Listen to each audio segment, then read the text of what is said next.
नमस्कार, मैं हूं संजय शर्मा। आप देख रहे हैं 4 PM न्यूज नेटवर्क। संडे का दिन है, आप सबको इंतजार होगा राजीव नारायण शर्मा जी के शो का। क्या गजब भविष्यवाणी करी है उन्होंने। कभी बताया नहीं था महाराज ने कि वो मुख्य चुनाव आयुक्त राजीव कुमार से इतनी मुलाकातें कर चुके हैं। राजीव कुमार उनके इतने करीबी हैं कि धीरे धीरे रहस्य खुलते हैं। मैंने उनसे कहा कि कुछ दिन पहले आपसे मोदी सरकार के कैबिनेट मिनिस्टर आपके घर में आके मिले और आपने मुझे नहीं बताया, किसी तीसरे आदमी ने बताया। तो धीरे धीरे राज उन्होंने खोले। बहुत शानदार प्रोग्राम है। मोदी जी क्या आसानी से सत्ता छोड़ देंगे या कुछ और करेंगे? क्यों संसद के अंदर आसपास मॉक ड्रिल की तैयारी चल रही है? क्या डर है? मुझे एक अफसर ने बताया इस तरह की मॉक ड्रिल हो रही है, तैयारी हो रही है कि कुछ लोग श्रीलंका की तरह कहीं पार्लियामेंट के अंदर ना आ जाएं।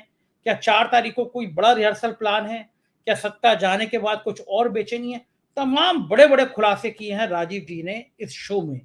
मेरा अनुरोध है कि ये पूरा शो देखिएगा, आज आपको जबरदस्त बातचीत है। मैं पहले हर बार की तरह मैं फिर के गुजारिश कर देता हूं कि आपको ज्योतिष में यकीन है तो शो देखिए, यकीन ना हो तो मत देखिए। मुझे यकीन है इसलिए मैं ये शो करता हूं। और आगे बढ़ने से पहले आप सबका बहुत बहुत शुक्रिया अदा करना चाहता हूं। अप्रैल महीने के यूट्यूब के आंकड़े आ गए हैं।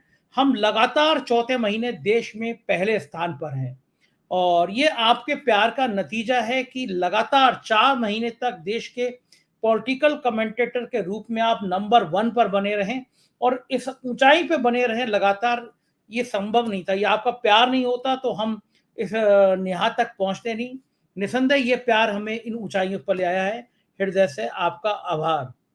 एक रिक्वेस्ट और है, आपको पसंद आता है ये शो तो चैनल को ज्वाइन कीजिएगा, सब्सक्राइब करिएगा। चलते हैं सीधे राजीव नारायण जी के पास। 4 PM न्यूज नेटवर्क पे स्वागत है राजीव जी आपका।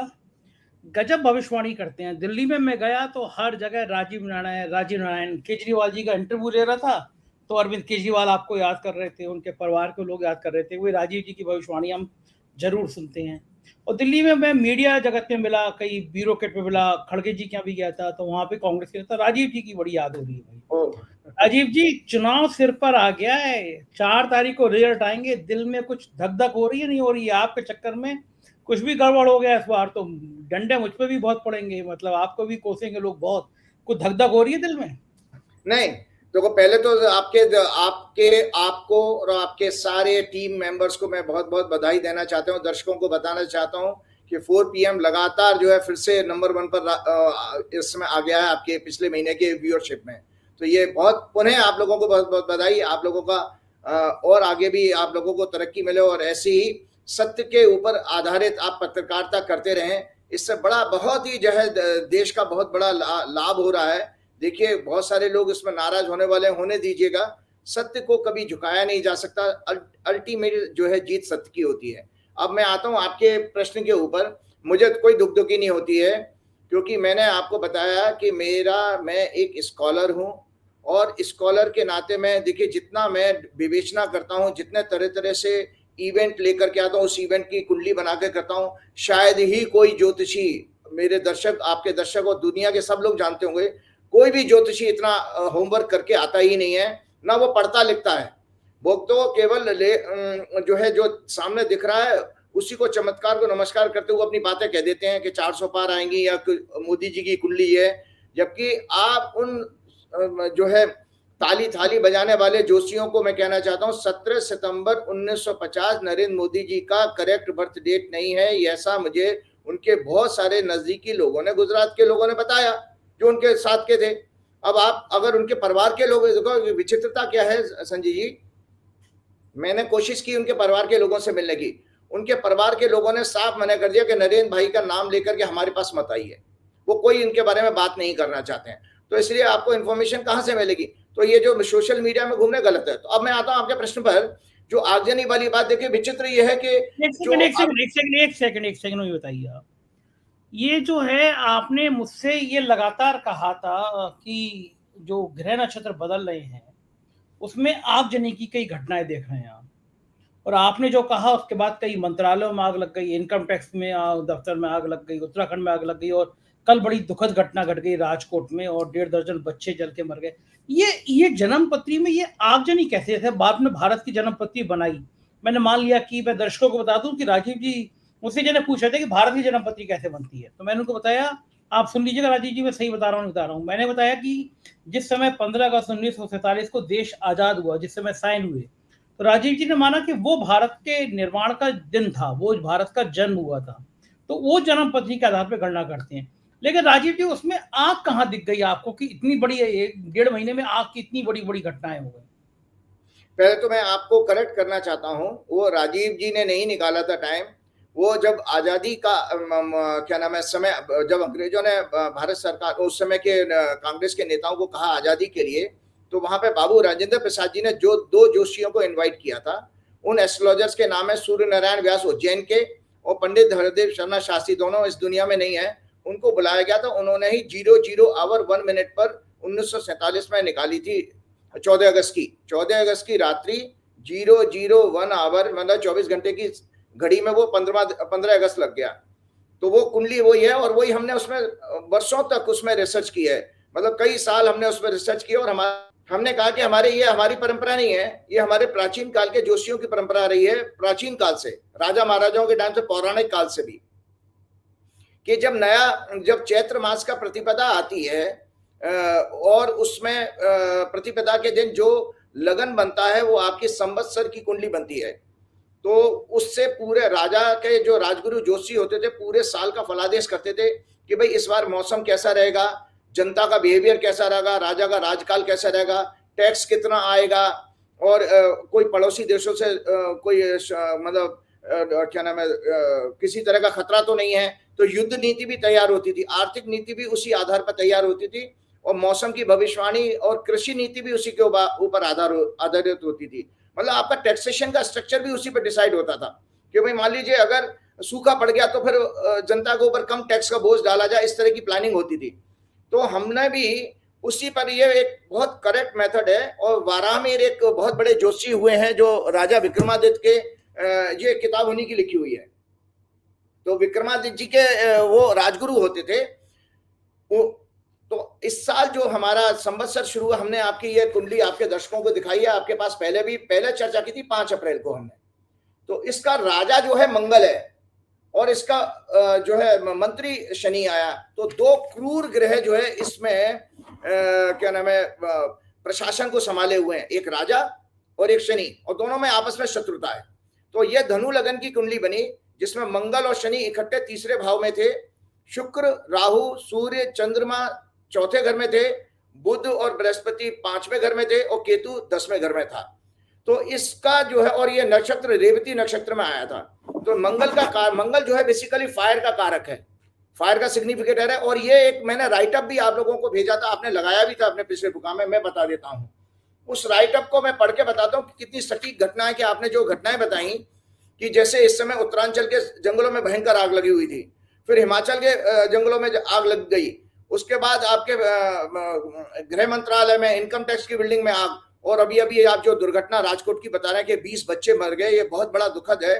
तो इतनी जल्दी कैसे हो रहा है कि अभी तो क्या ना 5 अप्रैल की हमने बात करी थी, ये आपका जो संवत्सर शुरू हुआ था, ये संवत्सर शुरू हुआ है 8 अप्रैल 2024 को रात्रि के 11:51 पे जो समय शुरू हुआ, वहां से नया संवत्सर हुआ है। तो इस काल नाम, और इसका जो संवत्सर का नाम है वो काल है, नाम ही अपने आप में बड़ा डरावना है। तो इसके अंदर मैंने लिखा था, जो आपको राइटअप आप दिखाइएगा, फाइटिंग एमंग्स द किंग्स, मतलब आपस में राजाओं में विश्व में झगड़े फसाद होंगे, वो देख ही रहे हैं ईरान वीरान का। Plenty of fires in the forest and other places, robbery चोरी की घटनाएं, major accidents, earthquakes, sex scandal, sex crime. आपको याद है जब हमने सेक्स स्कैंडल वाली बात की, तब भी मैंने उसे पढ़ के सुनाया था उस समय भी। और इसमें उसके बाद में रेवन्ना वाला मामला सामने आ गया था जी, उस समय भी मैंने रिपीट किया था। और मैंने ये लिखा कि humiliation to rulers, prominent people, changes of government across the world, मतलब इस साल जो है सरकारें बदली जाएंगी अलग अलग देशों में, ये भी मैंने बता दिया था। और जगह जगह विश्व में युद्ध जैसे हालात बनेंगे, प्रजा के रोग बढ़ेंगे, अन्न कष्ट भी बढ़ेंगे, आंधी तूफान वायुयान दुर्घटनाएं भी होंगी। तो जब आपका जो अभी वायुयान दुर्घटना का था, तो उस समय हमने ईरान के राष्ट्रपति की डेथ हो गई हेलीकॉप्टर, हाँ जो ईरान के राष्ट्रपति की। फिर उसके अलावा आपको बताएं, इतनी बड़ी घटना घट गई जिसको लोगों ने इग्नोर कर दिया सिंगापुर एयरलाइंस का प्लेन, मैं अपनी जिंदगी में पहली बार विदेश गया हूं, तो मेरा आना जाना सिंगापुर एयरलाइंस से हुआ था, और बहुत खूबसूरत प्लेन, बहुत बड़ा प्लेन, और वो लंदन वाली फ्लाइट थी, उसमें 6000 फीट का ऊपर नीचे हो गया, मतलब उसको किलोमीटर में अगर मेजर करें तो 2 किलोमीटर ऊपर नीचे हुआ। 70 लोगों को उसमें सीवियर हेड इंजरी और स्पाइनल इंजरी हुई है, और कुछ 7-8 लोग मर गए थे। ऐसा बहुत बड़े अपने आप में ट्रेजेडी है। तो ये जो कि हम जब गणना कर रहे हैं तो ये वाली घटना भी घट रही है, तो इससे ये पता लग जाता है कि कितना हमारा ज्योतिष का गणना करने का सटीक मेथड था। तो इसी गणना पे आपने कर ली कि मोदी जी की विदाई हो रही है, मोदी जी दोबारा आ गए तो इस बार आपको छोड़ेंगे नहीं, याद रखिएगा राजीव जी। ईडी, इनकम टैक्स, सीबीआई सब कुछ आपके पीछे लगेगा अगर इस बार आ गए, और आपके चक्कर में मैं और पिस जाऊंगा। कहते ना गेहूं के संग में घुन पिस जाता है, आपके चक्कर में मोदी जी ने अगर सत्ता में आ गए 4 तारीख को, तो 5 तारीख से ही राजीव नारायण और संजय शर्मा दोनों का हिसाब किताब बराबर हो जाएगा। उसे मोदी जी से पहले एक और इसका प्रश्न का जवाब देने से पहले, क्योंकि हमारा अगला प्रोग्राम होगा तब तक 7वें चरण का चुनाव हो चुका होगा, मैं आज दर्शकों को 7वें चरण के चुनाव की ये कुंडली बना के दिखा रहा हूं, जो 1 जून को सुबह 7 बजे की कुंडली है। और इंटरेस्टिंग पार्ट ये देखिए, जो मैंने आप लोगों को पिछले अब जो 2 दिन पहले भी प्रोग्राम किया था, उसमें मैंने बता दिया था कि सीधा सिद्धांत है, पब्लिक जनता के खिलाफ, पब्लिक जो है राजा के खिलाफ वोट करेगी तो चंद्रमा पीड़ित होना चाहिए। और देखिए उस दिन भी चंद्रमा भयंकर पीड़ित है, मंगल के साथ राहु के साथ चंद्रमा है, तो इसका मतलब है जो 7वें चरण का चुनाव है वो बीजेपी के लिए 6वें चरण के चुनाव की तरह बहुत ही खराब रिजल्ट देने वाला है। एक बात बताइए, कल जो 6ठा चरण खत्म हुआ है, कल वोट पड़े हैं, इस 6ठे चरण में कैसा रहेगा स्थिति? कह रही है बीजेपी की। हरियाणा में आप रहते हैं, मेरे पास हरियाणा से एक आईएएस अफसर का फोन आया, बोले मुझे लग रहा है कि हरियाणा की सारी सीटें ना हार जाएंगी बीजेपी। ये 6वां चरण और 7वां चरण नरेंद्र मोदी जी के लिए सबसे ज्यादा खराब होगा, सबसे ज्यादा। हाँ, क्योंकि इसमें मैंने आपको बताया ना कि मंगल और राहु के साथ जो है चंद्रमा पीड़ित हो रहा है, और मैंने एक और चीज बता दी थी कि मिथुन लगन बन के आया। ये मिथुन लगन अभी 6वें चरण में भी था, बीजेपी के लिए इससे खराब है। ये बीजेपी का जन्म का लगन है मिथुन, इससे लगने जो है 12वें घर में आ रहे हैं, तो इसका मतलब है ये बहुत बहुत ज्यादा अपमान वाली स्थिति है। और एक चौंकाने वाली बात बताता हूं, मेरी गणना में आ रहा है कि नरेंद्र मोदी जी का खुद का चुनाव जो है इस समय फंस जाएगा। क्या बात कर रहे हैं? उनका चुनाव से क्या मतलब है? उनका चुनाव क्यों फंसेगा? भाई देखिए, मैं जातीय समीकरण बता दूं, क्योंकि ग्रहों की स्थिति ऐसी है कि वोट बहुत खराब होगा। वाराणसी की सीट पर मुझे एक पत्रकार ने वो जो है डिटेल भेजी थी, 18.5 लाख वोट हैं, जिसमें 3,30,000 मुस्लिम हैं, ब्राह्मण 2,70,000 हैं, बनिया 2,10,000 हैं, कुर्मी 1,60,000 हैं, यादव 1,65,000 हैं, भूमियार 1,60,000 हैं, दलित 1 लाख हैं, चौरसिया 90,000, कायस्थ 70,000। तो हमने जब ये देखा अगर ब्राह्मण और बनिया का 100% वोट भी मिल गया तो नरेंद्र मोदी जी के पास 480 लाख होते हैं, 4,80,000 सॉरी। और बाकी अगर वोटों में मैंने कायस्थ भी इसमें 50% जोड़ दिए और चौरसिया भी जोड़ दिए, तो ये 5 लाख तक पहुंची। अगर वो सारा विपक्ष का वोट इकट्ठा हो जाए तो वो 7 लाख पहुंच रहा है। तो ये नरेंद्र मोदी जी के दो बातें हैं। पहली बात तो ये कि मेरे पास बनारस का जाति का आंकड़ा नहीं है, इसलिए मैं कुछ बोल नहीं सकता। दूसरी बात, ये बात मैं आपकी मानने को तैयार नहीं हूं कि बनारस में मोदी जी को कोई परेशानी है। बनारस से बम है, वो जीतेंगे, कितने वोटों से जीतेंगे ये अलग बात है। हाँ, ये अलग है कि कोई अगर मजबूत प्रियंका गांधी लड़ती चुनाव बन जाता। अजय राय जी हालांकि मजबूत नेता है, बहादुर नेता है, कांग्रेस को बड़ा सर्वाइव किया उन्होंने, लेकिन मोदी जी को बनारस में हरा पाना थोड़ा मुश्किल से लगता है। नहीं देखिए, ऐसा है ना, आज इंडिया एलायंस की बात है। मैंने तो कुछ लोगों से मेरी फोन पे बात हुई थी, मैंने कहा भाई आप लोगों का दिल्ली का चुनाव हो गया तो आप लोग जो है सारे के सारे ममता बनर्जी जाएं, उद्धव ठाकरे वहां पर जाएं, प्रचार करें, अखिलेश जाएं, तेजस्वी जाएं। डिम्पल यादव ने और प्रियंका गांधी ने रोड शो किया, लेकिन आप क्यों चाहते हो कि मोदी जी ना पहुंचे संसद में? हम तो चाहते हैं मोदी जी संसद में पहुंचे। अच्छा है, मोदी की आवाज तो गूंजनी चाहिए ना, चाहे इधर बैठे चाहे उधर बैठे। आप इतना नाराज क्यों मोदी जी से कि आप संसद ही वैसा बैठेंगे नहीं? मोदी जी की अभी हालत से दिख नहीं रहा कि वो मोदी जी की कुछ स्वास्थ्य में कुछ मुझे तो कुछ गड़बड़ी नजर आ रही है। आप पिछली बार अमित शाह के लिए बोल दिए, इस बार मोदी जी के लिए बोल दिए।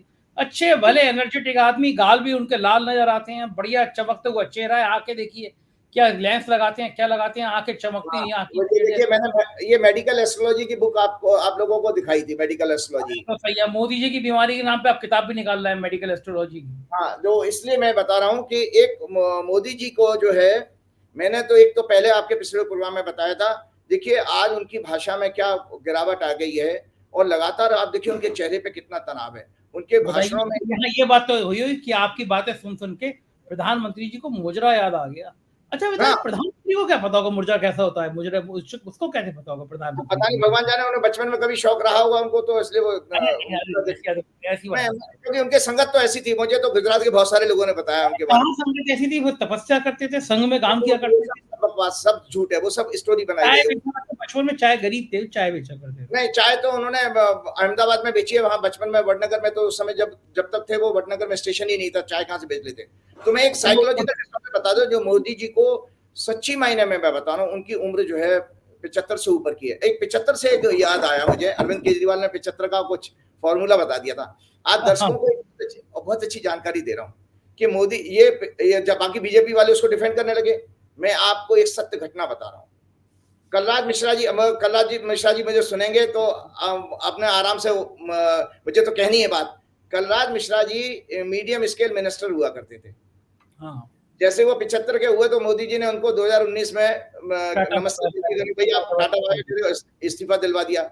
तो मुझे किसी ने मेरा परिचय कराया कलराज मिश्रा जी ने, और मैं कलराज मिश्रा जी से मिला तो बहुत बेचारे मिश्रा जी बहुत दुखी थे। उनके मैं घर पे गया, उन्होंने लंच पे मुझे उन्होंने बुलाया, और बुला करके मैंने कुंडली देखी तो मुझसे कह रहे भाई मोदी जी ने मुझे आश्वासन तो दिया है कि कुछ पद देंगे, लेकिन मुझे मिनिस्ट्री से हटा दिया उन्होंने। तो मैंने कहा नहीं सर, ऐसा है, आपको राजयोग तो आपका आ रहा है, आप बनेंगे जरूर। तो उनको ये था कि मैं गवर्नर बन जाऊं। तो एग्जैक्टली मैं आज दर्शकों को बताता हूं कि मेरी प्रेडिक्शन थी कलराज मिश्रा जी को उनके घर पर, उनकी डाइनिंग टेबल पर, कि मैंने कहा आप राज्यपाल बनेंगे। तो उन्होंने मुझसे दिशा पूछी, तो मैंने कहा कि उत्तर भारत की दिशा आ रही है, तो सबसे पहले वो हिमाचल प्रदेश भेजे गए। अरे बाप रे।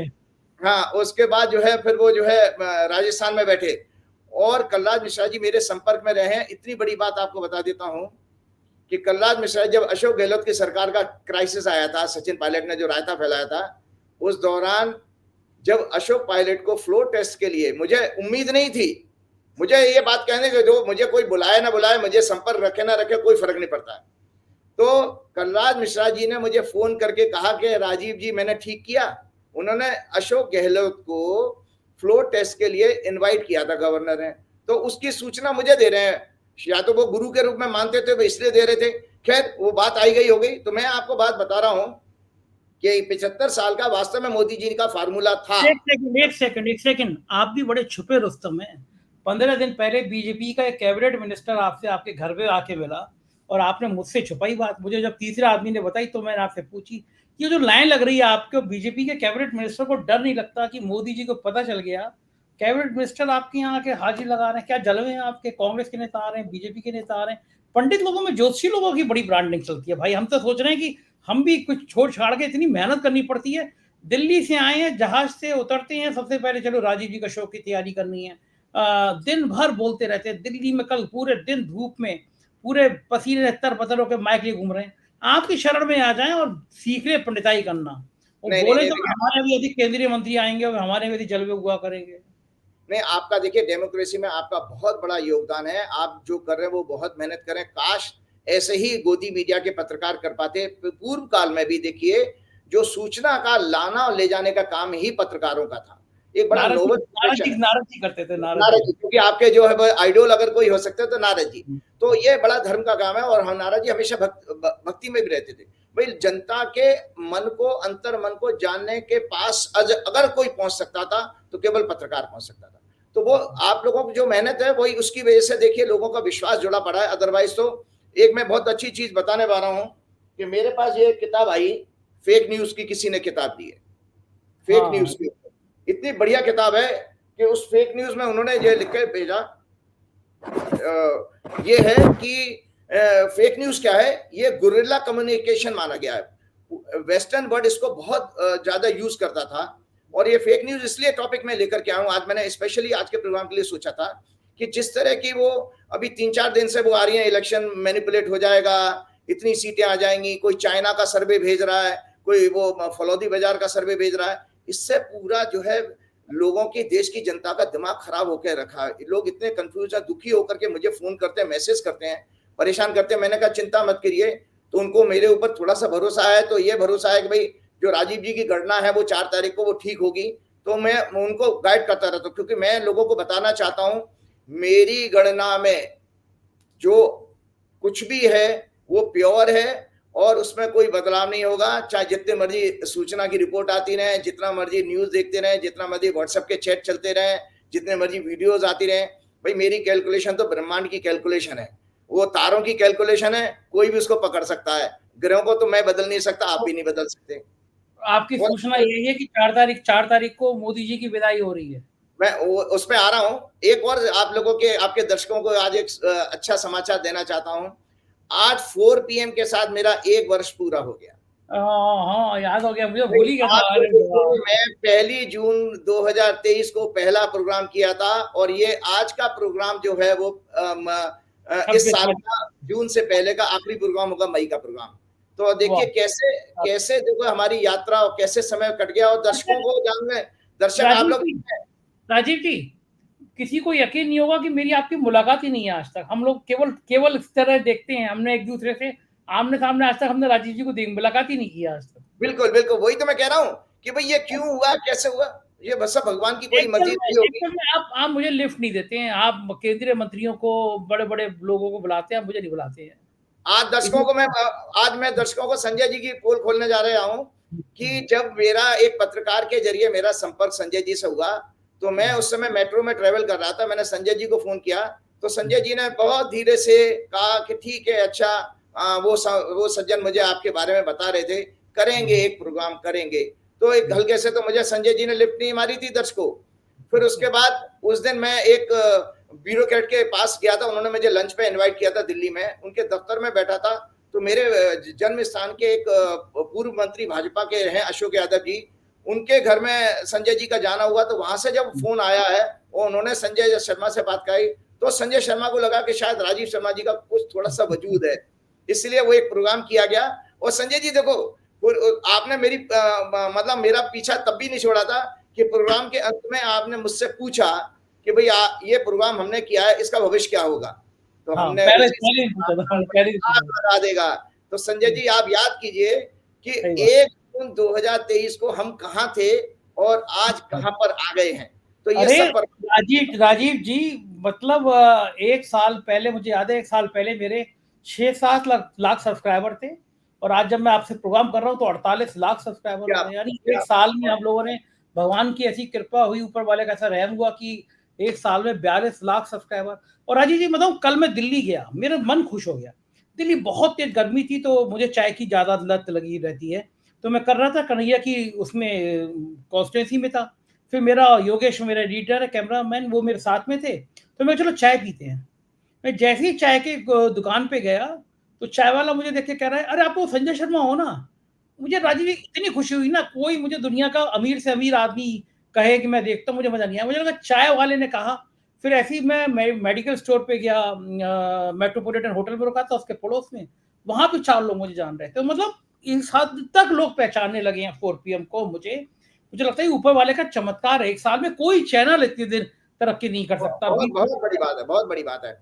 तो मैं संजय जी बता रहा हूँ कि फेक न्यूज क्या है बेसिकली, ये क्यों हमारे डैमेज कर रही है। और ये आज की नहीं है, ये प्राचीन काल में, मैं दर्शकों को एक स्टोरी सुना देता हूँ। प्राचीन काल में एक बहुत बड़ी घटना थी कि जब कौरवों और पांडवों का युद्ध हो रहा था, तो उस समय पांडव तो कृष्ण के वजह से बहुत शक्तिशाली, पावरफुल थे। तो किसी ने जो द्रोणाचार्य जी के पास दुर्योधन पहुंचा और द्रोणाचार्य से कहा कि भाई आप जो है किसी तरह से युधिष्ठिर को बंदी बना लीजिए। तो द्रोणाचार्य ने कहा कि मैं युधिष्ठिर को बंदी बना सकता हूं। इस बात की भनक जो है कृष्ण भगवान को लग गई। तो कृष्ण भगवान ने फिर एक जो है स्कीम रची, एक स्ट्रेटेजी तैयार की कि द्रोणाचार्य जी का जो पुत्र था अश्वत्थामा, वो उनको प्राणों से प्रिय था। तो बोले अगर हम कुछ ऐसा करें, उन्होंने स्ट्रेटेजी तैयार की कि भीम जो है, एक अश्वत्थामा नाम का हाथी था, उस हाथी को मारेगा भीम और उसकी सूचना पर हम द्रोणाचार्य के पास लेके जाएंगे और द्रोणाचार्य उससे मेंटली जब डिस्टर्ब हो जाएंगे तो हम द्रोणाचार्य की हत्या कर सकते हैं। तो उनको बताना था। तो यही काम पे हुआ, भीम ने उस हाथी को मार दिया। उसके बाद कृष्ण, युधिष्ठिर और सारे पांडव द्रोणाचार्य के पास पहुंचे और कृष्ण ने कहा कि भाई आपका पुत्र, आपका अश्वत्थामा मारा गया। तो द्रोणाचार्य, तो है ना ये शब्द, तो अश्वत्थामा मारा गया। तो अश्वत्थामा के मारे जाने की खबर सुन के उनको विश्वास नहीं हुआ द्रोणाचार्य को। तो उन्होंने कहा कि बोले नहीं, ऐसा हो ही नहीं सकता। तो उनको युधिष्ठिर पे विश्वास था कि ये झूठ नहीं बोलता है कभी भी। तो उन्होंने युधिष्ठिर से पूछा कि हाँ युधिष्ठिर तुम बताओ। तो उन्होंने कहा कि यस, अश्वत्थामा मारा गया। परंतु आखिरी लाइन जब बोले थे किंतु हाथी, उस पर भगवान कृष्ण ने स्मार्टली बहुत तेजी उन्होंने शंख बजा दिया। तो शंख की ध्वनि में वो बात दब गई। तो उसके बाद उन्होंने धनुष बाण रख दिए जमीन पर द्रोणाचार्य ने, और वो मेडिटेशन करने लगे अपने पुत्र की आत्मा की शांति के लिए। उसी दौरान अर्जुन के किसी पुत्र ने, किसी ने उनकी गर्दन काट दी और उनकी हत्या कर दी। तो ये फेक न्यूज थी। उस फेक न्यूज से क्या हुआ कि आपने इतने बड़े आचार्य का ही मर्डर कर दिया। तो ये फेक न्यूज के बारे में ये वेस्टर्न कंसेप्ट है कि, और जितने भी युद्ध आज प्राचीन काल से ये चलता रहा, तो उसके बारे ये बहुत अच्छी न्यूज, इसकी डेफिनेशन बताई गई। It is a guerrilla communication, know when to fight and when not to fight, avoid what is strong and strike and what is weak, know how to deceive the enemy, appear weak when you are strong and strong when you are weak।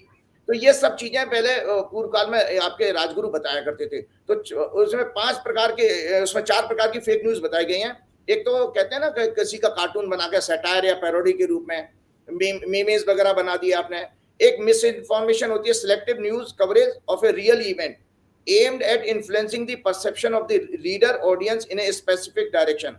और तीसरे है बायस reporting, agenda driven. जैसे अभी आपने देखा हो ना, agenda driven क्या है कि जब 5 चरणों के चुनाव के बाद में नीचे ग्राफ जा रहा था, न्यूज आ रही थी और मोदी जी 400 पार का नारा भूल गए, तो एक एजेंडा तैयार किया गया। एक वो पांडे जी पी के घूम रहे हैं अलग अलग चरणों पर, पांडे जी पी के घूम रहे हैं अलग अलग चरणों पर। तो वो बिहार के पांडे जी बड़े महत्वाकांक्षी हैं, उनके बारे में भी मुझे बहुत सारे पत्रकारों ने बताया कि इन्होंने कोई अमेरिका में कोई किसी जगह पर नौकरी नहीं की, यूएन में एक कोर्स किया था, पढ़ने गए थे। पढ़ने के टाइम में यूएन में कोई जो एंटर्नशिप होती है ना, उस तरह की उन्होंने कोई वर्किंग की थी थोड़ी सी, उतना अनुभव था। उसके बाद डेटा साइंटिस्ट को लेकर उन्होंने कंपनी खोली, फिर अपनी दुकान चल गई, उनकी चल गई। अब उनकी टीम के मेंबर तो सब टूट टाट गए, सारे पॉलिटिकल पार्टी ने तोड़ लिए उनके मेंबर्स। अब जब वो बेले हो गए तो उसके बाद उनको लगा कि मैं नेता बन जाऊं, तो उसके बाद में पदयात्रा की, वहां से भी कोई रिस्पॉन्स नहीं मिला। और आप देख रहे हैं कि उस व्यक्ति का कितना डाउनफॉल हुआ है। एक बहुत बड़े पत्रकार, उनके साथ बहुत बड़ा उठना बैठना था। तो मैंने कहा यार ये पांडे अपनी क्यों धक पिटवा रहा है, मैंने इसकी कुंडली मुझे दे दो, मैं बता सकता हूं कि ये जो है इसका टाइम खत्म हो चुका है, ये ह्यूमिलेट होगा। और आप देखिए वो ह्यूमिलेट हो रहा है और हर जगह इंटरव्यू देता है। इसी तरह से 2 नाम और मैं लेता हूं कि जो एग्जिट पोल, ओपिनियन पोल चलाने वाली एजेंसी है, ये बेसिकली फेक न्यूज के मास्टर्स हैं।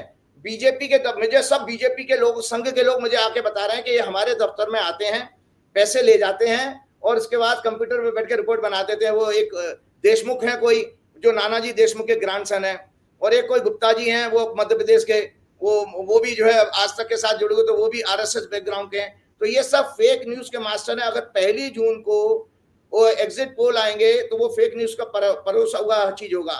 इन लोगों को, ये सारे एग्जिट पोल वाले, आपको याद होगा 5 राज्यों के चुनाव में अगर मेरी भविष्यवाणी गलत हुई थी, इन लोगों की भी गलत हुई थी कि उन्होंने मध्य प्रदेश और छत्तीसगढ़ में कांग्रेस की सरकार बना रहे थे। तो ये 5, तो ये बायस रिपोर्टिंग मतलब agenda driven reporting in which facts are not verified or ignored to support a particular position or point of view। चौथा बताएगा misleading headlines to attract attention in digital space to visit a particular website or leading page। मतलब आपने देखा ना कि वो उसको जो है ये बता देते हैं कि भाई किस तरह से, किस प्लेटफॉर्म को, जैसे अभी गोदी मीडिया का भी यही हाल है। मतलब इसमें फेक न्यूज के रैकेट में पूरी की पूरी गोदी मीडिया इसमें शामिल है। मोदी जी की तकलीफ के ऊपर आ रहा हूं, नहीं तो वो भूल जाएगा बात। देखो मोदी जी को मैंने पिछली बार बता दिया था, नहीं सच्ची बात, ईमानदारी से मुझे दुख ये लगता है कि कैसे व्यक्ति एक सत्ता के मद में, उन्होंने देखी है वन डायरेक्शनल सक्सेस देखी है। वो मैं ऐसा मानता हूं कि मेरे जीवन का, मुझे भी छोटा मोटा अनुभव है, मैंने वेलनेस का डिप्लोमा किया है, तो मैं बता सकता हूं कि मोदी जी खतरनाक किसी बीमारी के गिरफ्त में जा चुके हैं ऑलरेडी। अदरवाइज वो टूटी खोलना, भैंस खोलना, मंगलसूत्र, तुम्हारे घर में अकाउंट में तुम्हारे स्कैनर लगा के आ जाएंगे, तुम्हारे खातों से पैसे निकाल लेंगे। और आज तो उन्होंने हद ही कर दी। आपको याद है फिर अदानी अंबानी का नाम ले आए। मैंने क्या कहा था, आप ही के प्रोग्राम में कहा था कि नरेंद्र मोदी 5वें चरण के बाद अपने कपड़े फाड़ के रोने लगेंगे। स्थिति आज के एक कोई बयान किसी ने मुझे फॉरवर्ड किया था, उसके बाद ये हो चुकी है कि वो दिन दूर नहीं कि अगले चरण के, इस चरण के चुनाव तक मोदी जी माँ बहन की गाली न देने लगे। इतना तक उनका मानसिक स्तर बिगड़ चुका है। तो उसका कारण ये है कि दो प्रकार की लगे ये भाषा अच्छी तो नहीं थी, मुजरा करने लगी, ये भाषा नहीं बोली थी। नहीं, बहुत अरे आप सोचिए कि देश का, आपको पता है कि विदेशी मीडिया में कितनी क्या ना बदनामी हो रही है। एक किसी ने ऑस्ट्रेलिया से मुझे एबीसी, वहां एबीसी न्यूज है, कौन सा चैनल है, वहां की रिपोर्टिंग हुई है कि जहां पर आपके लाठी मार के बूथ से जो गरीब गुरबे भगाए जा रहे हैं, वोटिंग नहीं डालने दी जा रही है, वो पूरा विदेश का मीडिया आपके चुनाव को कवर कर रहा है। इतना इलेक्शन कमीशन की भी बदनामी हो रही है कि वहां पर गरीब लोगों को और डाउनट्रोडन लोगों को, दलितों को वोट नहीं डालने दिया जा रहा है। ये और वहां का प्रशासन, पुलिस उसमें लगी पड़ी है। ये न्यूज वहां से ऑस्ट्रेलिया से आई मेरे पास में। तो दो प्रकार की बीमारी होती है, मेंटल डिसऑर्डर है, जो मोदी जी को अपेरेंटली प्रतीत होते हैं। एक तो होता है ऑब्सेसिव कंपल्सिव डिसऑर्डर, जैसे हम लगातार कोई झूठ बोलता है, फेक न्यूज बात करता है, आप उसको फेंकू कह सकते हो, फेंकू शब्द होता है हिंदी का।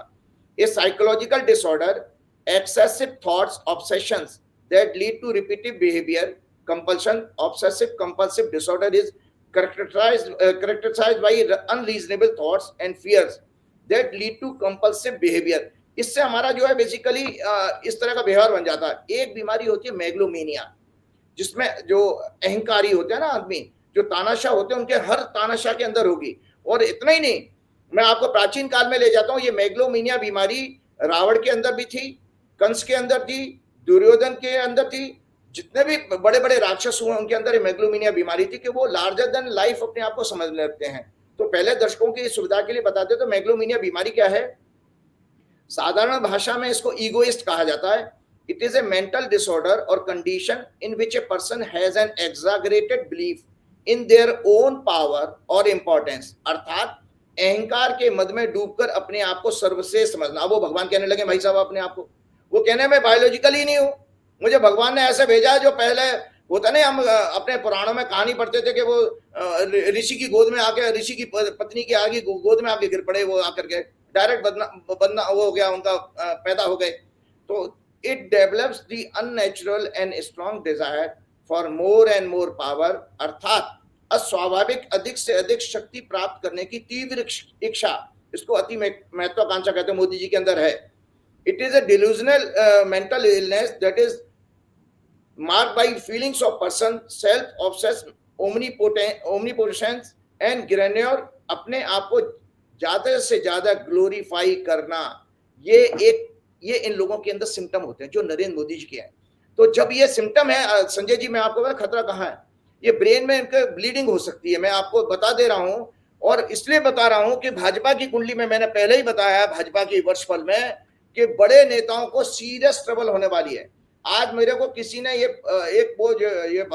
पोस्ट भेजी थी कि हरियाणा में बीजेपी को समर्थन करने वाले एक 44 साल के एमएलए की, इंडिपेंडेंट एमएलए की हार्ट फेल होने से डेथ हो गई है। अभी अभी किसी ने पोस्ट भेजी है।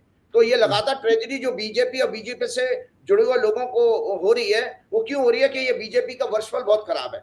इसमें किसी महत्वपूर्ण नेता के ट्रेजेडी आने का पूरा साल भर का पीरियड है, छोटा मोटा पीरियड नहीं है। तो महाराज आप ना को कुछ भी, आपके मुंह से जो कहते हो जाता है। और एक और चीज बता देता हूं आपको, आपके जो दर्शकों का एक प्रश्न था कि वो जो कुछ ग्रह इकट्ठे हो रहे हैं, कुछ हो रहे हैं, जो ये मुझसे पूछा कि 4 तारीख को, एक्चुअल में क्या राजीव, पहले मेरा पूरा सवाल सुन लीजिए। एक सवाल मुझसे बहुत लोगों ने किया है, दर्जनों लोगों ने कहा है कि जैसा आप राजीव जी कहते हैं कि 4 जून को ये हार जाएंगे, तो सवाल ये है कि क्या मोदी जी इतनी आसानी से सत्ता छोड़ देंगे, पहला सवाल। दूसरा सवाल कई लोगों ने मुझे भेजा, मैं तो कैलकुलेट नहीं जानता, कि उस दिन 4 तारीख को कई सारे ग्रह एक साथ लाइन में आ रहे हैं, शायद ऐसी कोई बात है। तो ये लिखा है कि 4 और 5 जून जो है वो भारत की जन्म पत्री में भारत के लिए बहुत उथल पुथल वाला दिन है। तो क्या 4 और 5 को क्या वाकई में कुछ ऐसी स्थिति है कि ग्रह आ रहे नहीं आ रहे हैं? दूसरा, क्या मोदी जी आसानी से सत्ता छोड़ देंगे? मैं इसलिए कह रहा हूँ क्योंकि मुझे मेरे एक मित्र ने और बताया, एक अफसर हैं, आईबी में अफसर हैं, तैनात हैं, उन्होंने कहा कि संसद के अंदर की सुरक्षा ये अचानक चेंज की गई, वहां पे ट्रेनिंग हो रही है, मॉब कैसे कहीं भीड़ अंदर ना आ जाए संसद में, इस तरह की सब मॉक ड्रिल हो रही हैं। तो लोग हैरान है, चर्चाएं कि ये मॉक ड्रिल क्यों हो रही है, कि जैसे श्रीलंका में हुआ था, भीड़ इकट्ठी पार्लियामेंट में आ गई थी। तो क्या 4 जून को कुछ ऐसा डर है कि कोई हेरा फेरी हो गई तो कहीं मॉब ना आ जाए पार्लियामेंट के अंदर, जनता सड़कों पे ना आ जाए? मतलब 4 और 5 जून को क्या कोई ग्रह ऐसे हैं जो देश में एक बहुत खराब स्थिति, भगवान ना करे कभी कुछ ऐसी हो, कुछ है क्या, संभावना है? देखिए, ऐसा है, बिल्कुल आप ठीक कह रहे हैं। हमने एक एक पुस्तक आपको दिखाता हूं, ये आदमी की एज काउंट करने की पुस्तक है। ये लाइफ, हाँ। लाइफ ऑफ स्पैन है ना। ये ज्योतिष में हम जैसे किसी की डेथ वगैरह प्रेडिक्ट करते हैं, तो या खासतौर से उन लोगों को हम जब देखते हैं, जैसे किसी का पेशेंट जो है वेंटिलेटर पर पड़ा हुआ है और महीना 2 महीने 15 दिन से पड़ा, आपको पता है कितना खर्चीला काम है वो, तो उस दौरान हमें ये कैलकुलेट करना पड़ सकता है। तो ये इसी तरह से मैं बताऊं, भारत की कुंडली में ये मैंने आपको एक गोचर बनाया है कि बीजेपी के लिए 4 जून क्यों अशुभ समाचार लेके आ रहा है। ये 4 जून की है और बीजेपी की कुंडली बना दी मैंने, क्योंकि 3 नंबर लगन है। जब भी कहीं आप 3 देखेंगे तो बीजेपी की कुंडली है, मिथुन लगन की कुंडली। तो मैंने उसमें लिखा है कि ये लोकसभा 2024 चुनाव भाजपा के लिए अशुभ क्यों है, कि इसी कुंडली में जो मैंने अभी दिखाई थी, इसका लग्न का स्वामी बुध है जो 12वें घर में है, 10वां घर में मीन राशि है जिसका स्वामी आपका बृहस्पति होता है, वो भी 12वें घर में है। साथ में चौथा घर होता है हमारा सिंहासन का, 10वां घर होता पावर की वर्किंग का, चौथा घर होता क्राउन का, सिंहासन, उसका भी स्वामी बुध है, वो भी 12वें घर में। और साथ में राजा का कारक होता है सूर्य, वो भी 12वें घर में इस कुंडली में। साथ में मंगल राशि बदल रहा है 1 जून को, आपके शाम को 3:35-36 पे बदल रहा है मंगल, मेष राशि में जा रहा है और ये शनि से पीड़ित हो रहा है। तो जब भी शनि और मंगल अगर पीड़ित होता है शनि से, तो वायलेंस तो नजर आती है। तो जो आपके वो मित्र ब्यूरोक्रेट बता रहे थे, उस तरह की संभावना है। कैसी संभावना है उसको थोड़ा सा डिटेल में बताऊंगा। तो फर्स्ट ऑफ ऑल मैं दर्शकों को बता देता हूं, जो कुंडली मैंने आपको अभी दिखाई है, ये भाजपा की कुंडली के अंदर हमने उस दिन का ट्रांजिट लगा दिया। तो इसमें 10वां घर का अगर स्वामी 12वें घर जाए, तो ऐसा संकेत उस हर व्यक्ति के लिए, आप लोगों के ज्योतिष सीखने के वाले के लिए बताता हूं, वो रिजाइन करने जाएगा। मतलब अगर व्यक्ति है तो उसकी नौकरी से उसको रिजाइन देना पड़ेगा, ठीक है।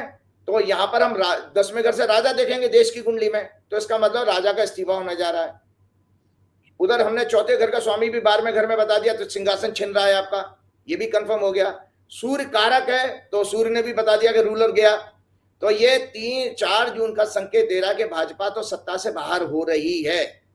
अब इसमें यह बात आती है कि जो भारत की कुंडली वृषभ लगन की, टॉरस लगन की दिखाइएगा दर्शकों को, मैं आपके पास है, तो उस कुंडली में मंगल जो है 12वें घर में होगा और 12वें घर से उसकी 6वें घर पे दृष्टि होगी और 7वें घर पे दृष्टि होगी। तो चुनावी परिणाम आने के बाद कुछ हिंसा के समाचार आएंगे, चाहे वो सत्ता पक्ष के हों, मतलब इन फाइटिंग आ रही है चुनावी, उसमें चुनाव के रिजल्ट के बाद में एग्रेशन बहुत होगा, पुलिस लाठीचार्ज वगैरह, ये सब क्राइम इवेंट आती हैं, ये बिल्कुल दिख रहा है। और एक और चीज बता रहा हूं, जो मैंने पुस्तक अभी आपको आयु निकालने की बताई थी, लाइफ स्पैन वाली, तो उसमें एक सिद्धांत है कि जब किसी व्यक्ति की मृत्यु आती है तो उसमें उसके लगन होता है शरीर, और 7वां घर होता है हमारा मारक स्थान, और द्वितीय भाव भी मारक स्थान है। 8वें घर को भी बहुत सारे लोग 8वां घर भी मृत्यु का स्थान है, आपका मारक स्थान होता है। जब हमारा जीवन में भगवान की तरफ से संदेश आ जाता है ना कि अब तुम्हारा समय पूरा हो गया, तो या तो लगन के इर्द गिर्द या 7वें घर के या 8वें घर के इर्द गिर्द सारे ग्रह इकट्ठे हो जाते हैं। तो इंडिया के चार्ट में लगन के इर्द गिर्द जो है, एक तो ये लगन में 4 ग्रह ये आ गए, 5वां ग्रह आपका जो है मंगल होगा 12वें घर में, और 11वें घर में राहु केतु का इफेक्ट आ रहा है, और शनि आपके 10वें घर से उसको देख रहा है। तो भारत की कुंडली में इस तरह की चीज आ रही है कि वास्तव में मोदी जी सत्ता छोड़ने में, और या अमित शाह सत्ता छोड़ने में कुछ प्रॉब्लम्स आ सकती हैं इनको, और वायलेंस का इंडिकेशन तो आ रहा है। ओहो, ये तो बड़ी खतरनाक बात है, बड़ी खतरनाक बात है कि ईश्वर करे कि ये बात ना हो, हिंसा ना हो, शांतिपूर्वक। लेकिन ऐसा नहीं, देखिए वो मैं आपको बता रहा हूँ कि वो उनको जाना है, वो उस चीज को रोक नहीं पाएंगे। सबसे अच्छी बात एक और चीज बता देता हूँ दर्शकों को, एक भय दूर कर देता हूँ। आज मैं एक बहुत बढ़िया कुंडली लेकर के आया हूं संजय जी, ये इलेक्शन कमिश्नर की कुंडली है।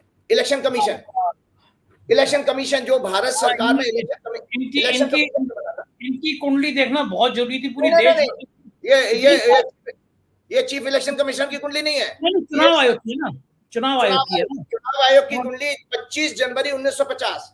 मैं वही कह रहा हूँ कि इनकी जन्म पत्री की विवेचना इसलिए जरूरी थी कि पूरे भारत में इनको इतनी गालियां पड़ रही हैं कि राजीव कुमार को पता नहीं नींद कैसे आती होगी कि ऐसे चुनाव आयोग के रूप में वो स्थापित हुए हैं जिससे पूरा देश कलंकित हुआ है।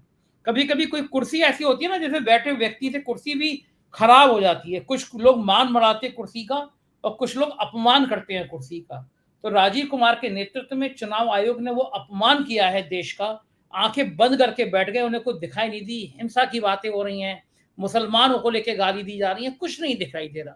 तो ये देश याद करेगा जब ये 2024 का लोकसभा चुनाव का जब जब जिक्र होगा तो राजीव कुमार को एक ऐसे व्यक्ति के रूप में याद किया जाएगा जो नपुंसक तरीके से इस देश के चुनाव आयोग के रूप में कुर्सी पर बैठा हुआ था। अब बताइए राजीव जी क्या कहता है इनकी मैं आज बहुत दुखी हूं और मुझे खुलासा करने में लोगों ने, बहुत सारे लोगों से मैंने कंसल्ट किया मुझे बोलना चाहिए कि नहीं बोलना चाहिए, लेकिन मैं देश हित में और मेरे लिए कोई व्यक्ति, कोई मित्र कितना बड़ा पैसे वाला है और कितना ऊंचे पद पे बैठा कोई मायने नहीं रखता है। मैंने उनको चेतावनी दी थी कि अगर आप देश के साथ गद्दारी करोगे तो मुझे बोलना पड़ेगा। तो आज मैं मजबूर होकर, क्योंकि मेरा साल भर का आखिरी प्रोग्राम है, एक साल पूरी हो जाती है। राजीव कुमार जब एडिशनल सेक्रेटरी थे तब मेरे संपर्क में आए थे, मात्र एडिशनल सेक्रेटरी थे।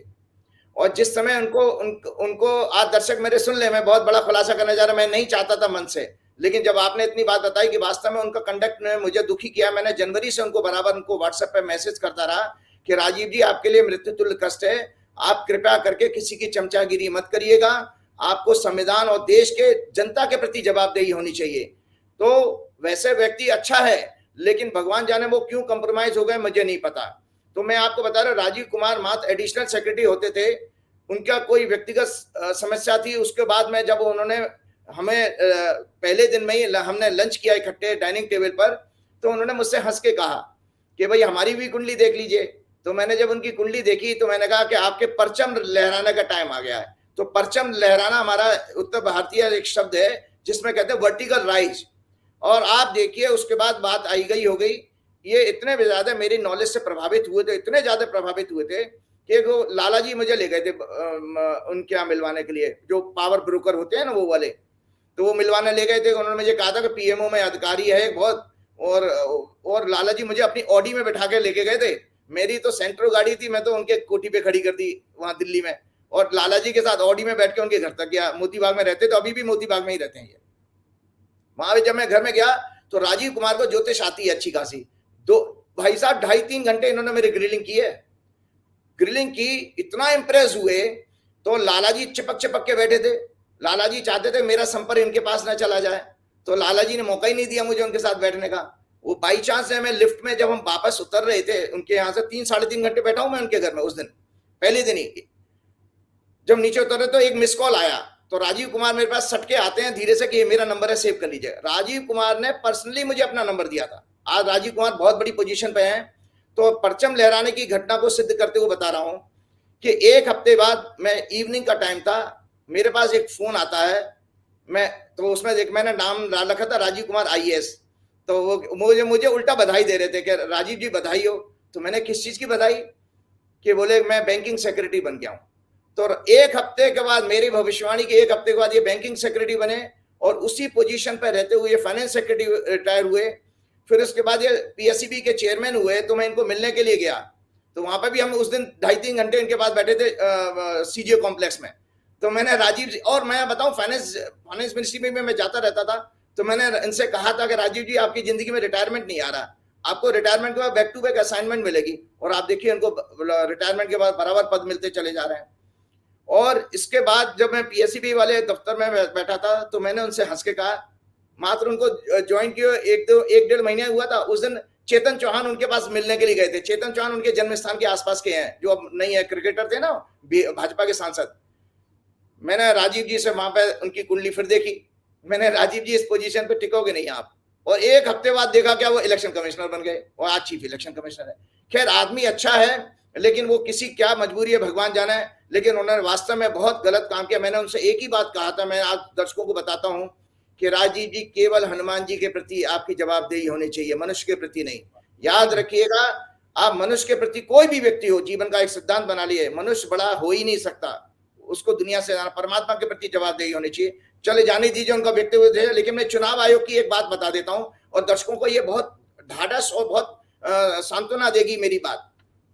ये चुनाव आयोग हमारे भारत के संविधान में, जो मतलब भारत का जो आजाद भारत हुआ था 25 जनवरी 1950 को बना था। तो ये कुंडली जो है तुला लगन की कुंडली है इनकी। इसमें एक ही कमजोरी है कि 7वां घर का स्वामी 12वें घर में पीड़ित हो गया है। दर्शक ये देख लें, मंगल जो है यहां से 12वें घर में गया, पीड़ित हो गया। तो 7वां घर होता है संजय जी प्रतिष्ठा का। इसीलिए भारत में चुनाव आयोग की स्थापना इतने गलत समय पे हुई कि उसके ऊपर हमेशा उंगली उठती रहेगी, क्योंकि उसकी जन्म ही ऐसी जगह अवस्था में हुआ कि उसकी इमेज पर बट्टा लगा हुआ है। लेकिन अभी जो दशा शुरू हो गई है चुनाव आयोग की, वो 27 फरवरी 2024 से शुरू हुई है, सॉरी 14 जुलाई 2023 से बृहस्पति की शुरू हुई है। और बृहस्पति इस समय शुद्ध अवस्था में है।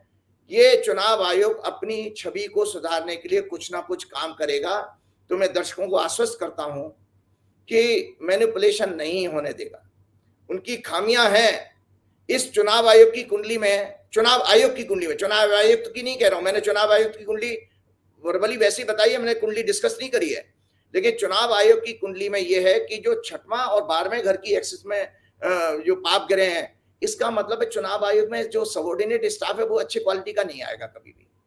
तो मेरी बात, अगर चुनाव आयोग वर्तमान, अभी इनको 1 साल रहना है कि फरवरी 25 में रिटायर होंगे, कि अगर इनको कहेगा अच्छे लोग और टैलेंटेड लोगों को चुनाव आयोग में एम्प्लॉय करना चाहिए, उनकी वजह से चुनाव आयोग बदनाम हो रहा है।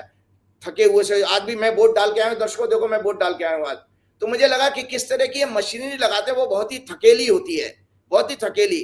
तो इसीलिए वो और ऐसी मशीनरी लगती है जो आराम से पैसे दे करके इन्फ्लुएंस हो जाते हैं। हो सकता है चुनाव आयुक्त जो है उसमें स्कैंडल में इन्वॉल्व ना हो, लेकिन लोकल ब्यूरोक्रेसी इन्वॉल्व होती है इसमें।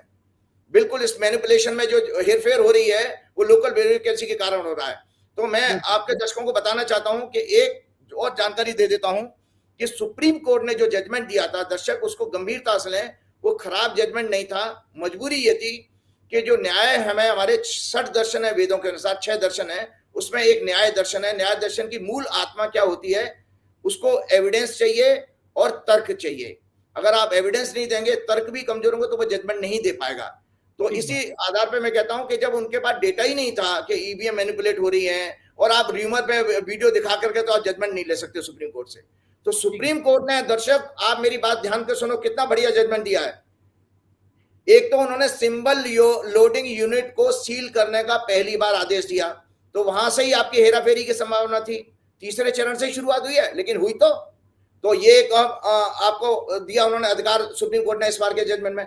दूसरा अधिकार दिया है कि आप एक छोटी सी, उन्होंने कहा कि प्रत्याशी नंबर 2, कैंडिडेट नंबर 2 और कैंडिडेट नंबर 3 कुछ एक नॉमिनल फीस दे करके ईवीएम के माइक्रो प्रोसेसर चिप की जांच की मैन्युफैक्चरर से मांग कर सकते हैं, और मैन्युफैक्चरिंग कंपनी के इंजीनियर आएंगे और उसके बाद उसको वेरीफाई करके बताएंगे। अगर गड़बड़ी हुई है तो फीस आपकी वापस हो जाएगी, नहीं तो जब्त हो जाएगी। तो आप देखिए, पहली बार ईवीएम के चिप को आपको जो है की हेराफेरी को पकड़ने का आपको अधिकार दे दिया। इससे ज्यादा बड़ी बात आप क्या लेंगे। बस इतनी सी बात के साथ हम ये बात करना चाह रहे हैं आपके कि जो फेक न्यूज का जो गड़बड़ी है उससे कैसे हम निपट सकते हैं। तो देखिए संजय जी, इसके लिए शास्त्रों में हमारे मानसिक पूजा कहा गया है। जब तक हम पढ़ेंगे लिखेंगे नहीं, जब तक हमारे पास में जो है वो, तो भगवान ने एक बात ये कही है कि इसके लिए सीधा सीधा अपने मन को अभ्यास और वैराग्य के द्वारा शांत करना सीखिए। स्वाध्याय तप और ईश्वर के आगे समर्पण, जिसको भक्ति कहते हैं, ईश्वर के आगे समर्पण ही भक्ति है। तब आपके अंदर ये विचलन कभी भी फेक न्यूज से नहीं आएगी और आप स्वस्थ रहेंगे। इसी कामना के साथ हनुमान जी पे भरोसा रखिए। संकट ते हनुमान छुड़ावे, मन क्रम वचन ध्यान जो लावे। ये भूत पिशाच कुछ नहीं कर पाएंगे, भूत पिशाच निकट नहीं आवे, महावीर जब नाम सुनावे। जय श्री बहुत राम। बहुत शुक्रिया राजीव जी, आपका समय दिया, बहुत बहुत आभार, थैंक यू। ये थे राजीव नारायण जी, और आप सुन रहे थे क्या शानदार बातचीत की है, क्या उन्होंने बातें कही हैं। मुझको यकीन है चर्चा आपको पसंद आई होगी। अपनी राय से अवगत कराइएगा, चैनल को सब्सक्राइब करना और ज्वाइन करना ना भूलिएगा। शुक्रिया, थैंक यू।